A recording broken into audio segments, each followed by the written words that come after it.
Is it happening? I think it's happening. It seems like AI hackbots are here. Fully autonomous AI hacking agents. This is a bit of a holy grail in cybersecurity right now. If you were to pay for a mid-tier pen test right now, it'd probably cost you about $60,000 to $100,000. It would take 2 to 4 weeks, and you'd get a hefty PDF report back, sometimes with some valuable findings in them. What this company is saying is that they built an AI agent that can beat out human pen testers. If their claims are true, their agent without human intervention has become the #1 ranked bug bounty hunter on HackerOne.com. HackerOne facilitates bug bounty programs for a lot of companies. So basically a company contracts HackerOne. They say, I'd like to pay $500 for low, all the way up to $30,000 to $50,000 for critical vulnerabilities. Hey, HackerOne, will you please triage all of the reports that come in, because most of them are garbage, and then only pass to my team what you guys think are legitimate findings? And can you facilitate this whole researcher, payment, reputation, and everything that comes with managing a bug bounty program? It's a lot of work. So on the other end of it, security researchers go to HackerOne, they see a list of bug bounty programs that they want to go hack against. They start picking targets and they try to find vulnerabilities. Well, apparently at the moment, the top ranked person on HackerOne is an AI agent. I saw this thread. I was immediately skeptical. I'm still a little skeptical. We're going to dig into this together though. I want to see their claims. I want to see what they found. But if you're interested in the intersection of AI and cybersecurity, you're going to want to hear a quick word from today's sponsor. So unless you're living under a rock, you know that AI usage is exploding. And that doesn't mean just personal people using ChatGPT. This means enterprises integrating AI all over their company and in their products. I got to attend an event by Palo Alto Networks a few weeks ago where they shared a few of their product announcements and some crazy stats like this. 71% of organizations are regularly using Gen AI in at least one business function.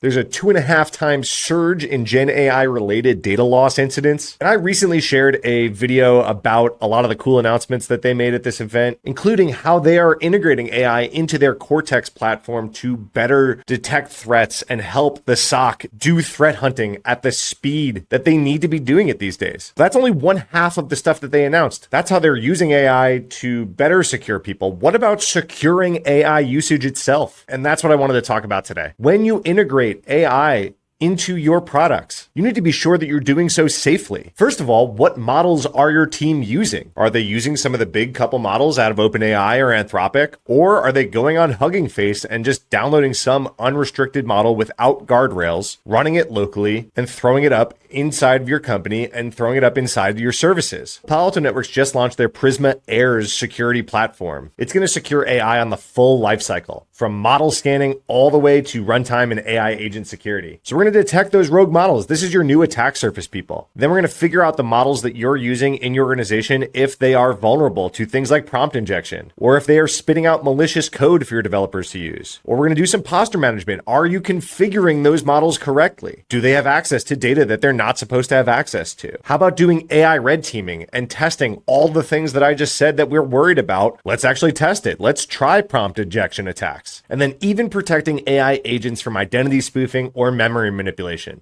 And here's an actual demo of it in action. So this is detecting deployed models. So if I zoom in real quick, you can see that it detected all these different models. And like I said, maybe sort of unsafe model off of Hugging Face that one of your developers wanted to use to eliminate guardrails. Well, Prisma AIRS is going to detect that and then not only detect it and let you know about it, but then recommend how you actually fix that. So with one click, you could say, hey, just block that malicious model, and it will do so. No DMing this person in Slack and saying, hey, you're not allowed to do that. This is just blocked straight out. And like I said, next, AI agents. It's not only going to help you secure them, but it's going to detect them to begin with. How many of you have any idea what AI agents your team is building and running right now? So here we detected an agent, we detected an issue that maybe that this is a sales lead agent and it has excessive permissions to Salesforce. So that lead agent might be something part of the Microsoft suite, but when you actually look into it, it can update and delete records in Salesforce. And hey, maybe you don't want it to do that. A lot of this is made possible because at the same event that I was at, Palo Alto Networks also announced the acquisition of Protect AI. This was a really cool, innovative company focusing on AI AI in the enterprise. And Palo Alto Networks acquired them and is integrating them into that AIRS platform that I just showed you. I'm really excited that I got to share both sides of this coin. How Palo Alto Networks is integrating AI into their products to absolutely supercharge them, and how they're securing AI in your enterprise. You can tell they are focusing a lot on this problem right now, and I'm glad that they have our back. Thanks, Palo Alto Networks, for the continued support of the channel, and let's get back to it. All right, thanks for that. Let's get back to this research. So they've gone out and said there's been a lot of like AI hacking claims so far, but a lot of them have been against purposely vulnerable web apps. I did a video recently about how a security researcher used ChatGPT's latest model o3 to find a 0-day. Like legitimately, it looked through code and found a hard to find vulnerability that no one had ever found before.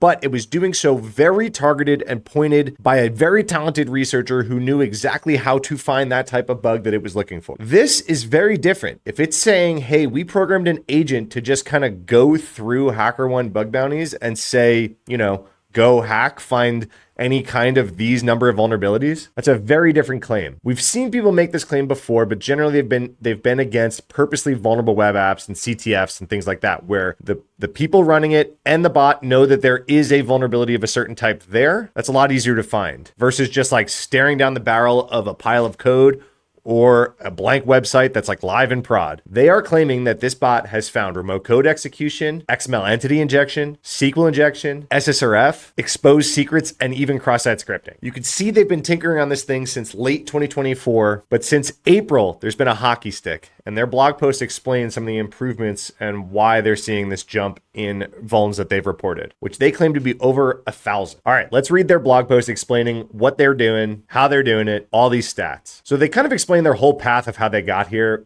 We don't need to go into that too much, but just know they didn't go out swinging in prod against public bug bounties right away. They tested in CTFs that simulated real world scenarios. Then they moved into a bit of a white box assessment. If you're unfamiliar with that, it means that the assessor, the security assessor, has access to everything behind the scenes, configurations, source code, whatever they want. A white box assessment means, hey, we want to find vulnerabilities by any means necessary. This is not a simulated attacker situation because attackers would not have access to all this behind the scenes information. Attacker is just going to have a terminal with some IP addresses and a web browser with your website.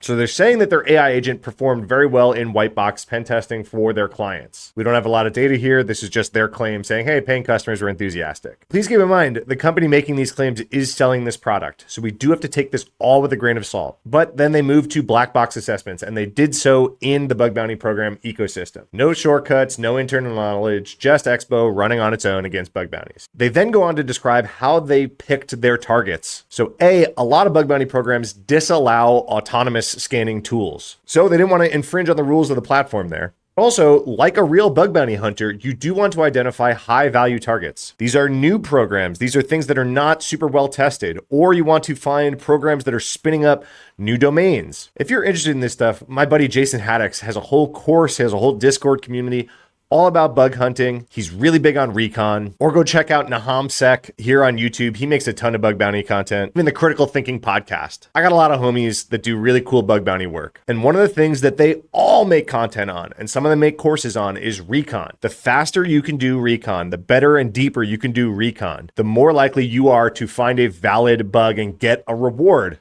Sometimes in tens of thousands, hundreds of thousands of dollars. So it makes sense that it would be no different for this AI agent. So they first started ingesting all the bug bounty program scopes and policies. Not always machine readable, but guess what? LLMs are really good at reading stuff that are not machine readable. They parsed through it. They got kicked out of a few programs because they didn't allow automatic scanners, like I said. They created a database of domains that they were going to target. A little bit of magic to expand on subdomains. Yeah, everyone that I know that does any sort of attack surface monitoring or really into bug hunting is going to have a way to find all of the different subdomains on a website. If the company comes out and says, hey, anything on this top level domain is fair game, you better believe it means I want to find every subdomain, especially the ones that no one else finds, because that gives me a better shot at finding a vulnerability that no one has reported before. So they had some sort of proprietary scoring system. Looks like they were doing like some image scanning and hashing of the actual websites to help the scoring system. That's pretty cool and novel. I haven't heard of that before. They figured out if a WAF was present, there's a web app firewall. This would be a strong protection against the kinds of bugs that they're testing against. So I'm guessing if it has a WAF, they probably deprioritized it. Then they just started looking at behavior of the site. Does it redirect us? What kind of status codes do we get when we load up this domain? Is this a live site? Is there anything to test here? Could we identify authentication forms? Just number of reachable endpoints in general. Then again, we're still not talking about a whole lot of new and novel stuff when it comes to vuln scanning. They did a whole bunch of deduping, figuring out if some of these subdomains were the same thing over and over again that people were testing on different subdomains. They used SimHash to detect content level similarity, and they used a headless browser to capture screenshots, and then applied image hash techniques to assess similar visual looking websites. This allowed them to group assets and focus on unique high impact targets. This is really cool. I've seen image analysis done on things like URL scanner that's out there trying to find phishing domains, basically clones of login pages, but I haven't seen it done by an AI hackbot yet. That's pretty cool. Now,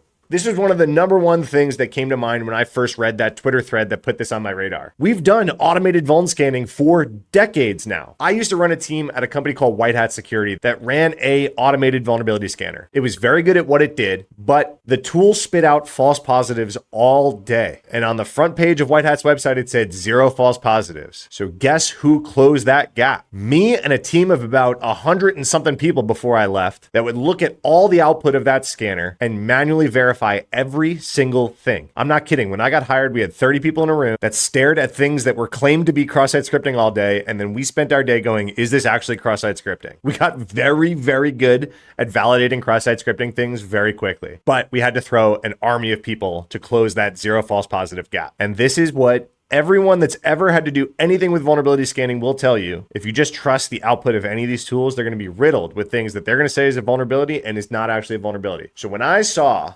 that Expo said that they're the top hacker on HackerOne, I thought, okay, they made a cool AI-powered vulnerability scanner, but they must have a team of pen testers and researchers behind the scenes actually crossing the finish line on those findings and then just submitting those findings under the name Expo on HackerOne for marketing purposes to get that thing to the top of the leaderboard. And I'm not saying that my assumption there is not true. But in this blog post, they are claiming that that's not the case. They are self-admittedly saying that false positives in vulnerability scanning is a huge problem, and that when AI enters in the equation, the stakes just grow higher there because models can hallucinate. So what it sounds like they did is created AI agents that found vulnerabilities and then AI agents that validated vulnerabilities. They're saying they built automated peer reviewers that confirm each vulnerability that Expo uncovered. So that army of people that I ran, there was like 60 or 70 in the Bay Area. I had 65 in Houston. We did like another 60 or 80 in Ireland. They're saying, hey, you don't need that army of people to validate findings from this vulnerability scanner. We built an AI agent that does that. This would be the actual unlock here. We have good vulnerability scanners. We don't have good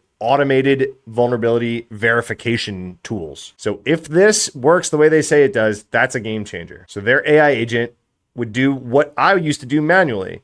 Okay, this scanner found a cross-site scripting thing. It's going to load up a headless browser. We would use a normal browser, visit that site, and then verify that that JavaScript payload was truly executed. This is exactly what we did manually forever. So the stats that they're saying are the part that's actually kind of crazy. So they ran it against both public and private bug bounty programs. Some bug bounty programs on HackerOne are listed as private. You can only get to them if you have a certain reputation on the platform. They're saying these findings weren't just theoretical. Every submission was confirmed by the program owners and triaged as real and actionable security issues. This is from about February 2025 to June 2025. They're saying they submitted 1,060 vulnerabilities. And this is the paragraph. I posted this on Twitter earlier. I saw some of my bug bounty friends posting this thread and I said, okay, how manual, is this on the cross? And I pulled up this blog post and this is the paragraph that I honed in on. So they're saying all findings were fully automated, though our security team did review them pre-submission to comply with HackerOne's policy. The way that they word that makes me sound like if it wasn't for HackerOne's policy, they would just let these findings go through, but that the findings themselves were all automated. It was a unique privilege to wake up each morning to review creative new exploits.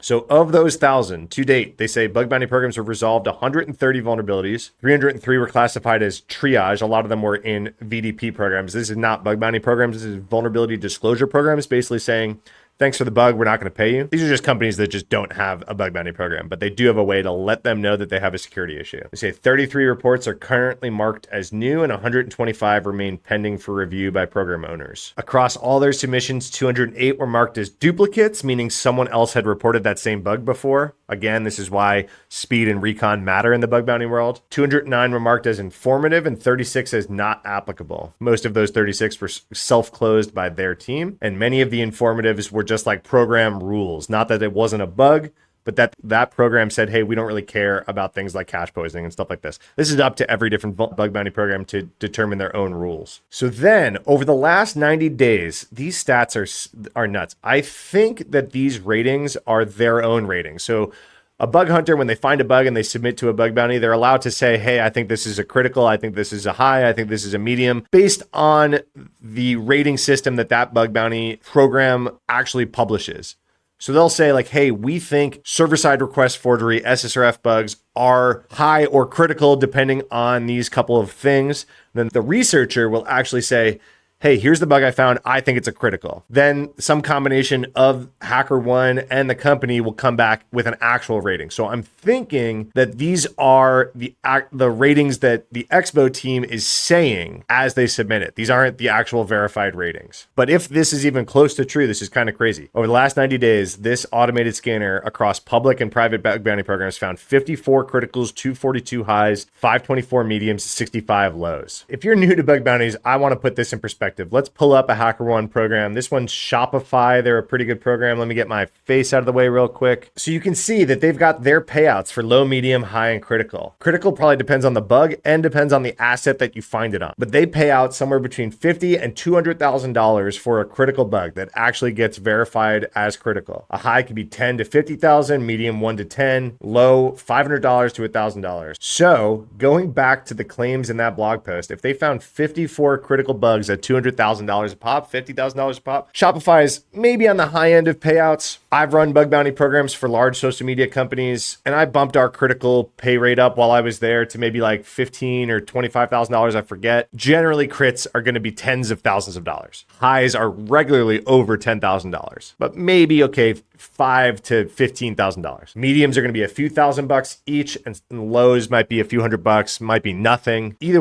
way, this represents a pretty large dollar amount in bug bounties paid out. And they're saying that they're reporting the stats while currently about 45% of the findings are still awaiting resolution. So these aren't even final numbers from what that sounds like. All right, and kudos, they self-identify, say, hey, we know POC or GTFO. Basically saying, hey, we know, prove it. So I'm going to be watching. They're saying they're going to publish some blogs over the next couple of weeks, actually showcasing the bugs and how their tool found it. I am normally very skeptical. I'm still a little skeptical. I'm normally very skeptical about claims from AI security companies, especially these startups. But I'm a little bit more inclined to believe this one because Nico is at the helm of Expo. Nico used to be the CISO of Lyft. This isn't like some crypto grifter. I posted a short on this on Instagram earlier today, and I saw a lot of the comments saying, well, hey, Matt, is this a good thing or a bad thing? I think that's a good question. I think overall, more efficiently finding more vulnerabilities is a good thing on the whole. This is probably a bad thing for people who make a living finding bugs. I don't think if you're watching this and thinking about getting into pen testing, you should just look at this and go, well, nope, I'm not going to do that anymore. There's always going to be a need for a skilled security brain, a skilled security researcher on the other side of a lot of these things. And if time has proven anything to me,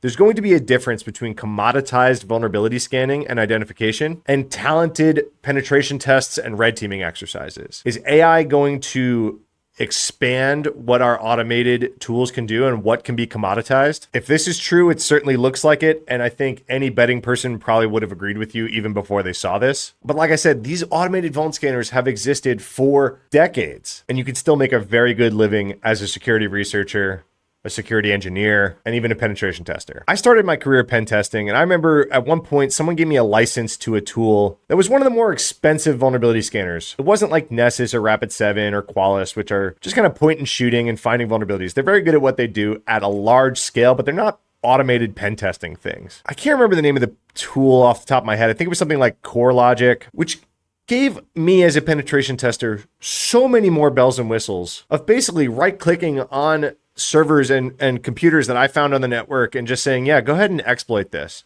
So I didn't even have to do the whole like Metasploit thing. Metasploit was new at the time. I didn't have to figure out a whole lot about exploiting it. This tool just kind of made it like point and shoot.